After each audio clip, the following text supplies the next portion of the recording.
Can you be too calm as a parent?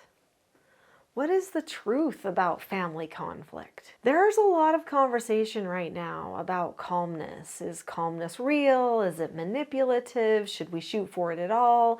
Should we just get in touch with our emotions? Should we have other people dump out their emotions on a regular basis? How much of that should we have? Where's the line when it crosses over from emotional release to emotional manipulation? What's going on? And if that person is calm, how do you know they're sincere? Does that help a family solve their problems, or does it hurt a family when they're solving their problems? Well, let's talk about that.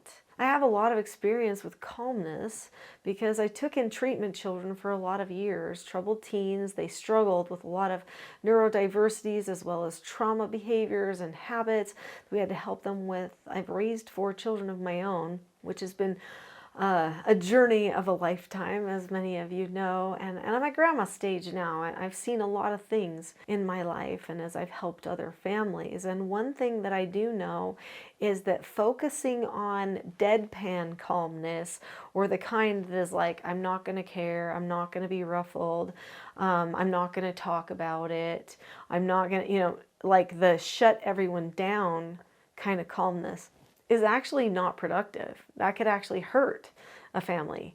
And do people sometimes need to tell how they feel? Yeah, of course. Of course they need to tell how they feel sometimes.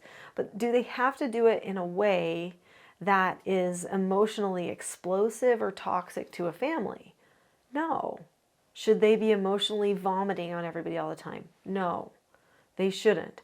So what do we do then? How do we help that person be understood? Well, there needs to be some sort of a system or a framework that the family can rely upon to help themselves be understood emotionally, to have good communication and conversations with their families, but also to be able to trust in what it's going to feel like in the environment. And one of the most trusting feelings that you can have in your environment is actually the feeling of calmness.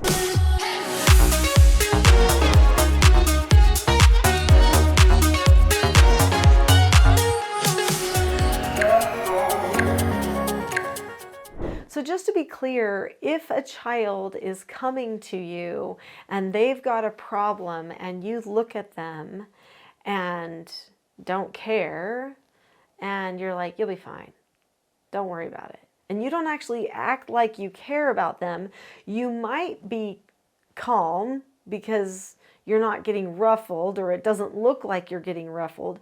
But what does that do to the child? They are looking for some sort of assurance that they're going to be okay, and you're saying, you'll be fine, you'll get over it. It may work sometimes, but there's a point when they actually want to be understood. And if they know that they can't come to you for understanding, then they feel isolated, alone, and unsafe. And so we do want to make sure that our children do have the opportunity to come to us, to talk to us about their problems, but we also need to make sure that when that conversation is happening, that we're able to stay in the front brain so that we can solve the problems. Okay, so when you're in the front part of your brain, you have 100% ability to solve your problems in that prefrontal cortex region. When you're in the mid part of your brain, in the amygdala part of your brain, then you have maybe about 40% ability to still access that front brain. When you're all the way to the back brain in that brain stem and you are in fight, flight, or freeze mode, you maybe have 10% ability to be able to access that front brain activity. It's very difficult. And so as a parent, when we're trying to help our child get to a place of calmness, it's important for us to be able to assess, where are they at in their brain right now? And then where am I at in my brain right now? And what can we do to help us all get to the right part of our brain so that we can talk about our problem? So the goal should always be calmness, and then the communication that can come, the helpful communication that can come after the calmness is achieved. But if we don't get ourselves to calmness, then everything turns into an attack, a problem, a pit of despair. We don't want that for the family. So calmness is essential, but it has to be a caring kind of a calmness. So calmness is so vital that after all the other work that I've done in parenting, I recognized that probably the most important thing I could do is make resources for people about calmness. So I actually do have a whole book on calmness for parents called The Power of Calm. And there's actually a set of children's books called The Calm Crew for children that teach how their brain works and how to make a calm plan and how to choose calm. Those could be things that might be beneficial to you at some point along your calmness journey.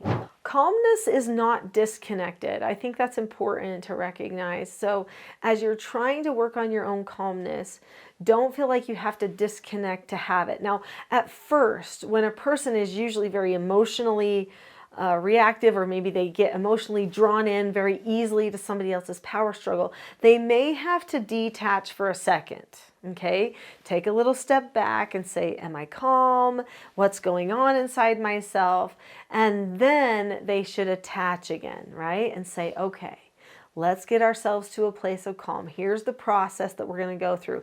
And having that intensive teaching process already in place can make all the difference. So in the teaching self-government system of parenting, you've probably recognized on this channel that I say words like rule of three, or I say words like trigger spot for calmness, and those types of things. Those are two methods that I use for what I call intensive teaching. So intensive teaching is when a person is completely out of control, or they're going out of control, which means they're going further and further into their back brain. They're not going to be able to think and solve their problems, and I want to help them. Then this is the time where I try to figure out, okay, how can I instruct them forward in their front brain so that they can choose to go forward? Now, hopefully I've pre-taught all of this ahead of time, because it's going to be much more effective if I do. But I do something called the rule of three with older children, and I use something called the calm down spot with younger children. Do not confuse that with a timeout. It is very different, is a trigger spot, and is utilized very differently. And they still get the opportunity to accept a consequence, because the calm down spot is not a consequence. It's just a trigger spot. Just to kind of sum up what both of those intensive teaching methods have in place is they have a way to remind the person to go to the front brain, to consciously choose to do their calm plan and be calm so that they can get themselves ready to think and solve their problem. That's really all they're for. It's not to punish the person or anything. However, there are some negative consequences that are attached to going completely out of instructional control. Because guess what? That's real life. If you go completely out of instructional control on a person, which means you start yelling at them or getting violent, there are negative consequences that you're going to have to face. Some of them natural, some of them synthetic. So I make sure to let them know ahead of time, listen, if you start getting that way, these are going to be the negative consequences. And this is how we will work through that in the intensive teaching moment, as we're trying to get you to choose to be calm instead. Now, normally, once you go through that process of intensive teaching using that rule of three with someone, honestly, they're maybe going to do it a couple of times and maybe choose to lose all of their privileges that they can lose in that process, maybe a couple of times, but then after that, they're just probably not going to do it very much anymore. I had one of my 4 children who did it twice all the way, one of them who did it once all the way, and the other 2 of my biologicals who never went out of instructional control completely. Like, they just never went all the way through, because they're like, no, why would I? I've seen my brother and sister do it before, and what's the point? I can just get calm and talk to mom. Why would I go through all of that, right? When the point is just calmness. And so they saw that very clearly. Some of my foster children, on the other hand, they had kind of fast tracks to the back brain. They had ADHD, ODD, they had some rage behaviors, some really rigid thinking, sometimes some impulsivity. It was a little bit harder for them, and so we had to do a lot of habit training with that so that they could learn how to point themselves back to front brain during those intensive teaching moments. So they had a little bit more experience going completely out of instructional control, but they also had a lot more experience choosing calmness in the moment, which was really powerful for them as well. There's so many more things that I could talk to you about related to intensive teaching going completely out of control, but I think probably the best thing to do right now would be to just have you go to my next video, which is a full-length class. It's called The Not So Known Secret for Parenting Success. If you go there next, you'll get a lot more details on the skills that I've been talking about. See you there.